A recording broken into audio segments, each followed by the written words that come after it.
Ya, Assalamualaikum warahmatullahi wabarakatuh. Selamat pagi.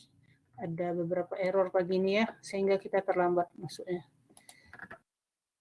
Baiklah, materi pagi ini melanjutkan tentang sebaran peluang peubah acak diskrit.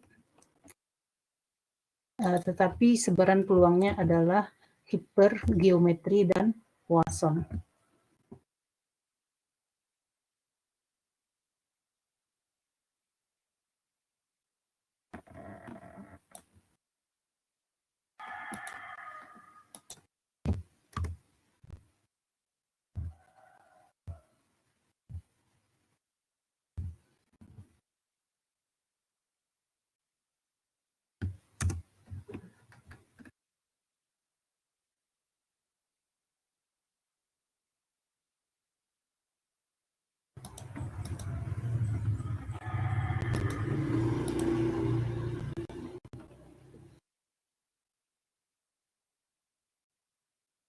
Itu adalah definisinya ya. Itu adalah definisinya. Apakah masih bergema enggak kan suara Ibu kan? Tadi ya bergema sempat ya. Itu adalah definisinya. Silahkan disimak dulu.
Ya, jadi distribusi hipergeometrik itu mempunyai sifat-sifat sebagai berikut. Pertama, secara acak diambil sebanyak n tanpa pengembalian dari n benda.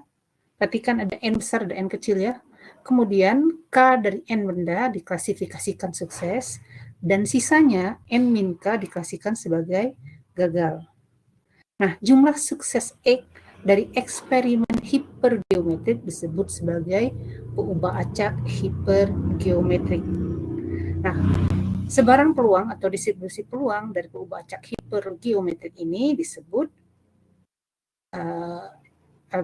dinyatakan sebagai H dalam kurung X n besar, n kecil, K. Ya, itu soal notasi ya. H-nya itu boleh diganti P. Tetapi artinya di sini dia peubah acaknya adalah X, N itu N benda atau N sesuatu gitu ya. Yang diambil sebanyak N itu artinya banyaknya sampelnya ya. Nah, kemudian K itu adalah yang diklasifikasikan sebagai sukses.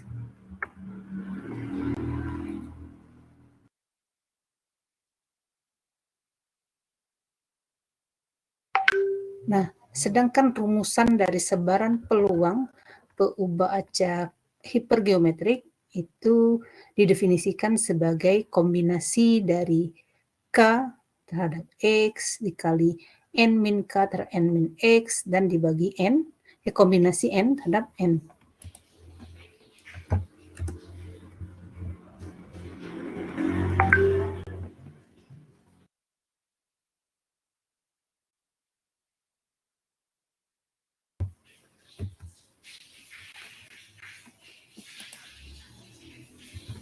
Nah, perhatikan contoh 5 ya.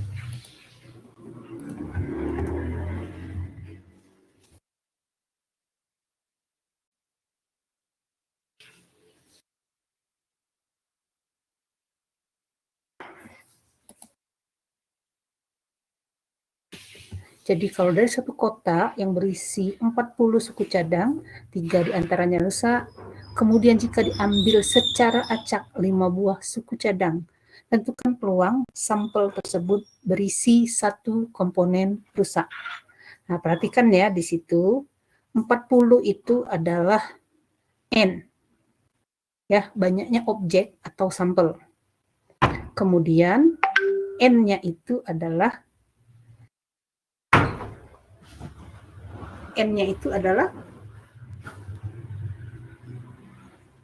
pengambilan secara acak, ya. Dan kejadiannya itu adalah didefinisikan sebagai K. Bentar ya.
Ya, jika angka-angka tersebut dimasukkan ke dalam rumusan sebaran peluang hiperbarometrik, maka diperoleh bahwa peluang sampel tersebut berisi 1 komponen yang rusak adalah 0,3011.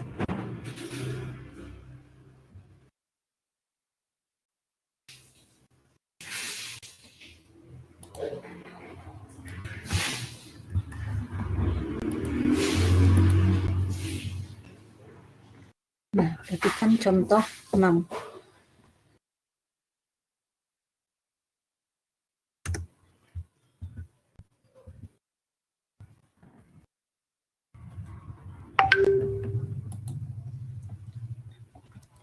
Jadi kalau ada sebuah perwakilan atau kepanitiaan beranggotakan 5 orang lebih yang dipilih secara acak dari 3 orang mahasiswa misalnya mahasiswa STI di situ ya, dan 3 orang mahasiswa IF.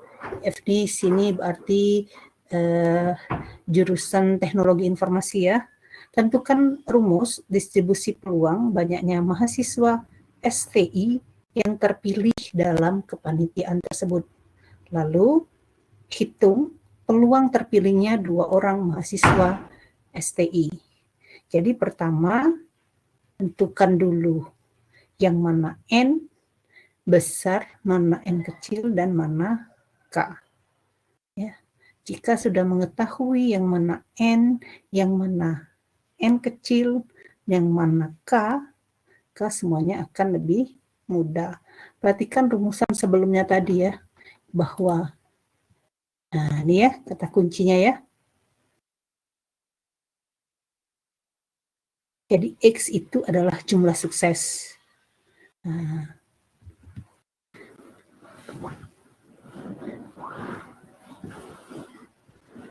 jumlah sukses dari sampel acak yang berukuran N, yang diambil dari N. Jadi N itu ukuran sampel, N kecil, N besar itu ukuran populasi, kalau dilihat ya. Nah, sedangkan K itu adalah jumlah sukses, dan N min K jumlah gagal. Sehingga kalau dilihat seperti ini, jumlah yang diminta itu adalah 2. 2 itu berarti jumlah yang sukses. Ya, jumlah yang suksesnya 2. 2-nya dari mana? Dari 3. Ya, betul ya. Jadi K-nya itu adalah 3. Sementara X-nya adalah 2.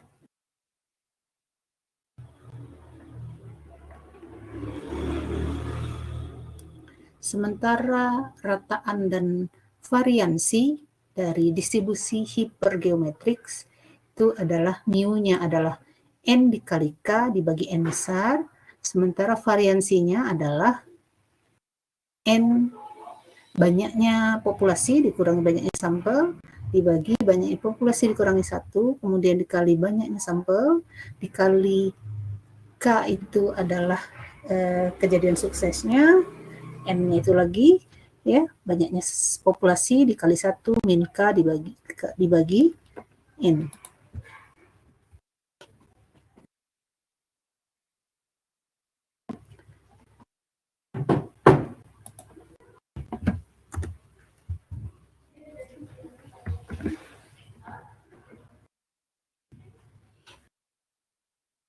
Nah, untuk perampatan distribusi hipergeometrik, bila N benda dapat dikelompokkan ke dalam K sel A1, A2, dan seterusnya hingga AK, yang masing-masing berisi A1, A2, hingga AK, A kecil ya, maka sebaran peluang acak X1, X2, hingga XK yang menyatakan banyaknya anggota yang terambil dari A besar dalam satu peubah acak yang berukuran N adalah, ya, perhatikan perbedaannya tadi adalah bahwa perampatan di sini artinya ada beberapa jenis, ada beberapa jenis.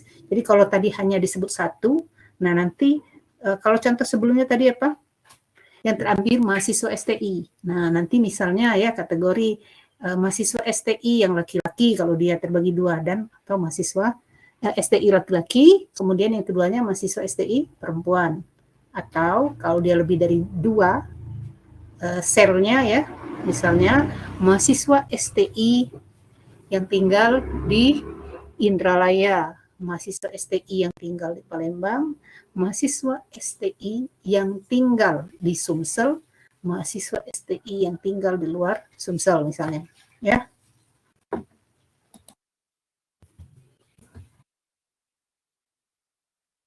Perhatikan contoh 7.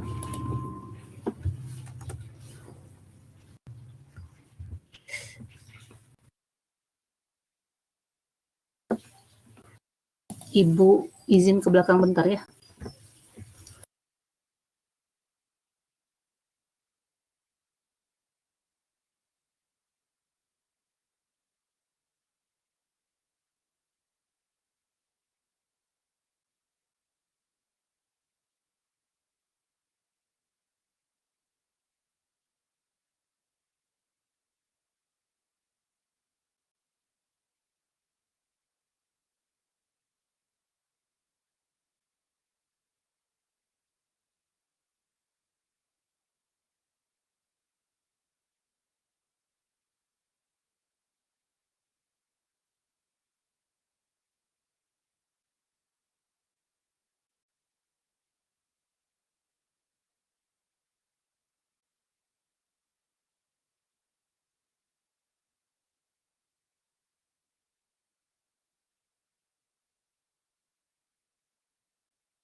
Oke ya, sudah disimak contoh 7 tadi.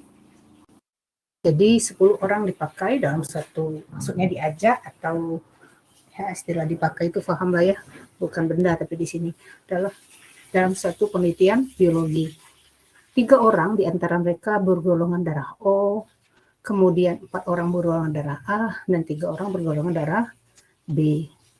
Nah, kemudian di antara mereka diambil 5 orang secara acak.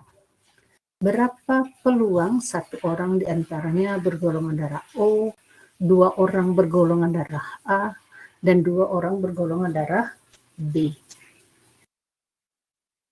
Maka N-nya adalah N besarnya ada berapa?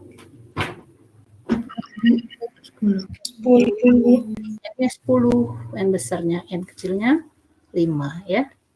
Itulah X1, X2, X3, dan ada 3 golongan darah ya, O, A, dan B. Berarti ada 3 selnya. Sehingga sebaran atau peluang dari sebaran hipergeometriknya diperoleh 3/14.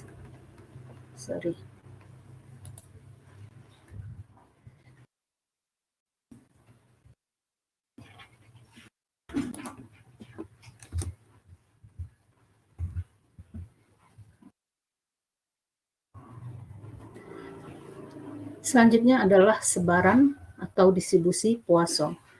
Eksperimen Poisson itu adalah eksperimen yang menghasilkan nilai numerik dari peubah acak E pada selang yang tertentu atau daerah tertentu.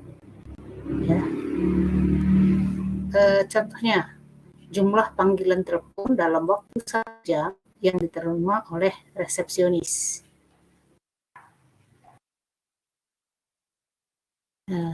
Jadi nilai numeriknya itu ya jumlah panggilan telepon dalam selang waktu tertentu, dalam waktu 1 jam. Ya, selang waktunya adalah 1 jam. Kemudian yang di sini adalah banyaknya pertandingan tenis, itu adalah nilai numeriknya. Sementara di sini selang waktunya itu adalah selama musim hujan. Kalau yang kedua itu dalam 1 hektar sawah itu atau daerah itu adalah daerah tertentu. Dalam 1 halaman itu adalah juga contoh daerah tertentu. Nah, eksperimen Poisson itu sebenarnya diturunkan dari proses Poisson. Jadi bacanya bukan poison ya, Poisson. Poisson. Ini dari bahasa Perancis.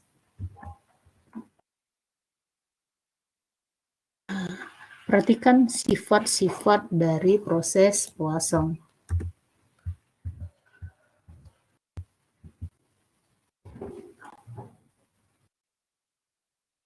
Pertama, jumlah hasil yang terjadi dalam selang waktu atau daerah tertentu adalah independen atau bebas terhadap hasil yang terjadi pada selang atau daerah lain. Jadi tidak saling mempengaruhi ya antara daerah satu dengan daerah yang lain. Nah, kemudian proses Poisson dikatakan tidak mempunyai ingatan atau istilahnya memoryless, ya, memoryless. Jadi dia hanya berlaku pada saat itu, tidak mempunyai ingatan atau mempengaruhi selang waktu berikutnya. Nah, kemudian peluang terjadinya suatu hasil tunggal dalam selang waktu yang sangat pendek atau yang sangat kecil itu sebanding dengan panjang selang waktu atau besarnya daerah dan tidak bergantung pada banyaknya hasil yang terjadi di luar selang atau daerah tersebut. Yang ketiga, peluang terjadinya lebih dari satu hasil yang terjadi dalam selang waktu yang pendek dapat diabaikan.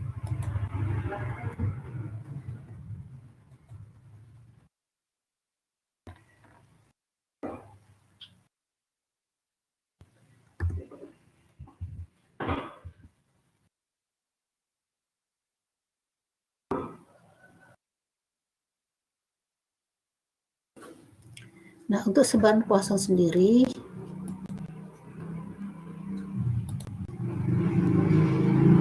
didefinisikan sebagai berikut ya.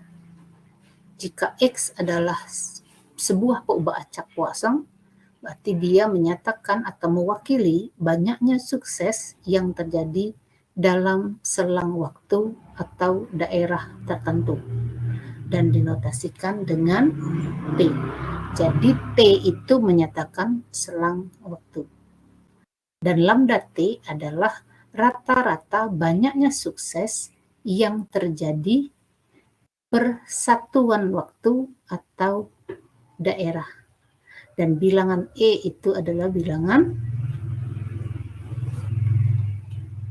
2,71828. Bilangan apa ini? Bilangan apa ini? Ada yang tahu?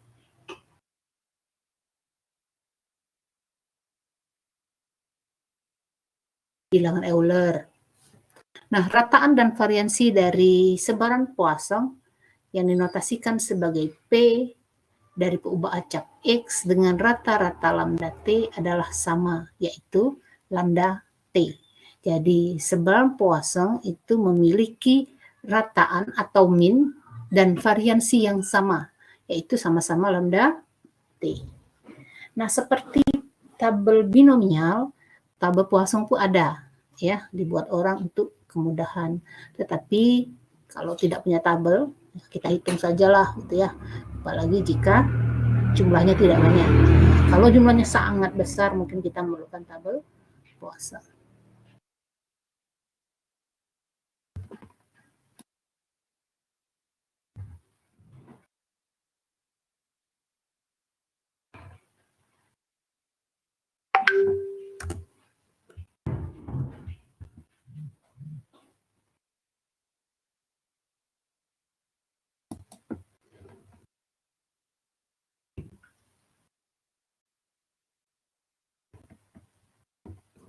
Nah, dalam sebuah eksperimen di laboratorium nuklir, contohnya ya, rata-rata jumlah partikel radioaktif yang melewati sebuah pencacah atau counter adalah 4 mili detik. Ya, adalah 4 tiap mili detik.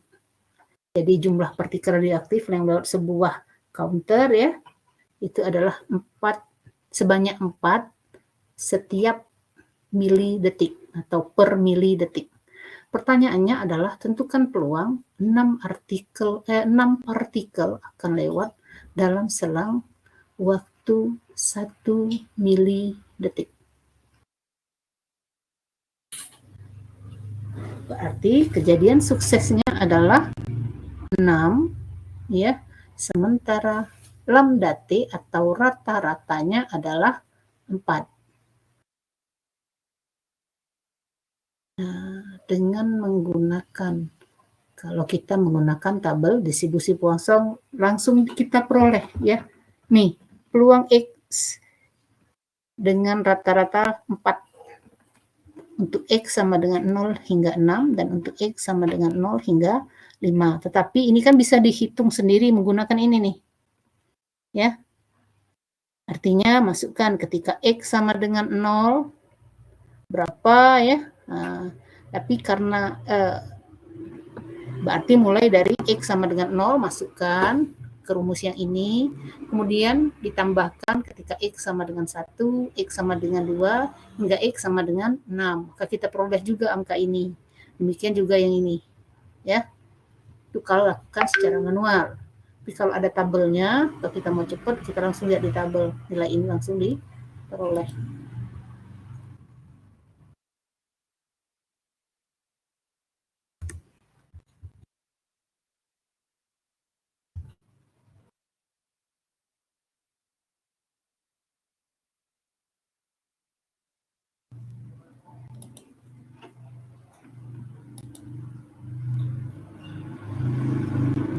Perhatikan contoh 9.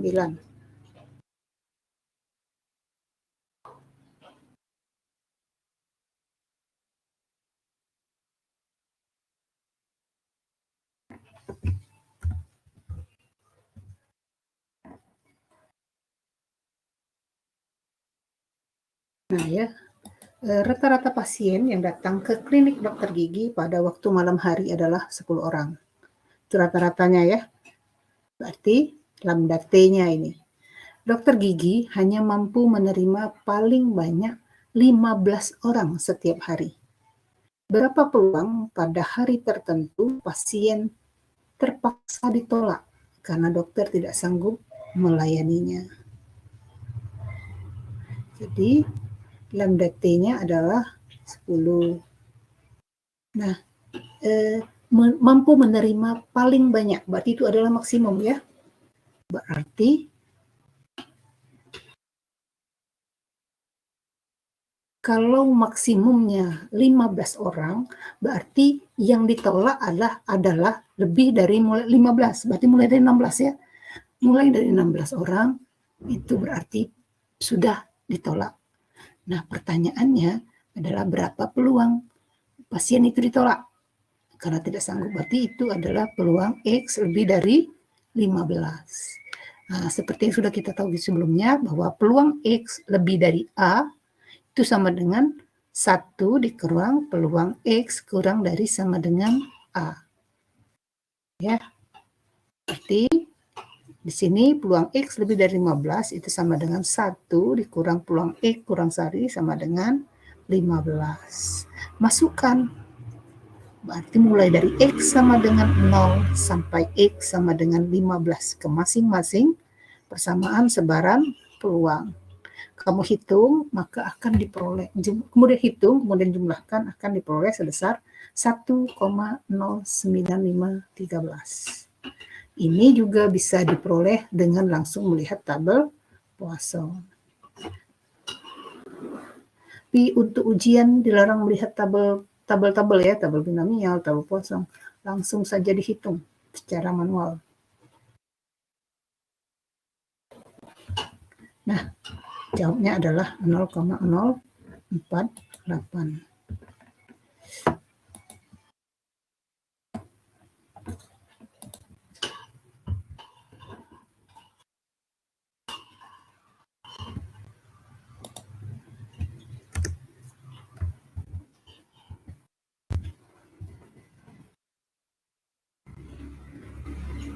Nah, distribusi Poisson dapat diturunkan sebagai limit dari distribusi binomial bila n-nya mendekati tak hingga dan p-nya mendekati 0.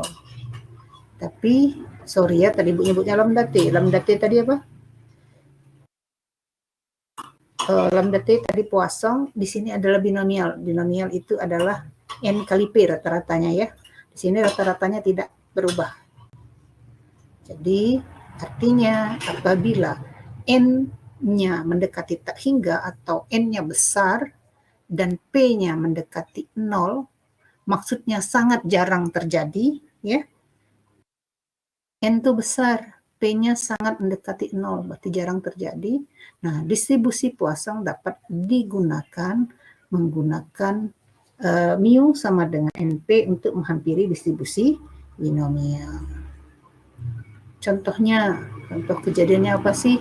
Kalau N-nya tuh sangat besar, tetapi P-nya sangat kecil. Ada yang bisa ngasih contoh? Kejadian apa yang N-nya besar dan P-nya mendekati 0 atau peluang terjadinya tuh kecil sekali? Ada yang bisa ngasih contoh? Kejadian sehari-hari atau yang berkaitan dengan sekitar kita atau kita sendiri.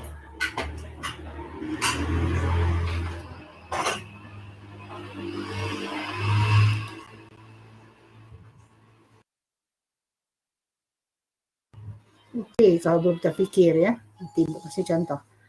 Sebelumnya kita lanjutkan materi ini dulu. Misalkan X adalah peubah acak binomial dengan sebaran peluang B, notasinya B itu ya. Sekali lagi ini hanya penamaan terkait B ini, yang namanya peluang itu standarnya adalah P. Tapi karena di sini dia P-nya itu adalah peluang, ya peluang dari kejadian yang sukses, dia notasikan dengan B supaya tidak rancu. Nah, jadi bila N-nya sangat besar, P-nya sangat kecil, maka peluang atau sebaran peluang dari distribusi binomial itu bisa yang dinotasikan dengan B terdiri dari variabel acak X, N, dan P menjadi peluang X dengan rata-rata mu, dan mu-nya itu adalah N kali P.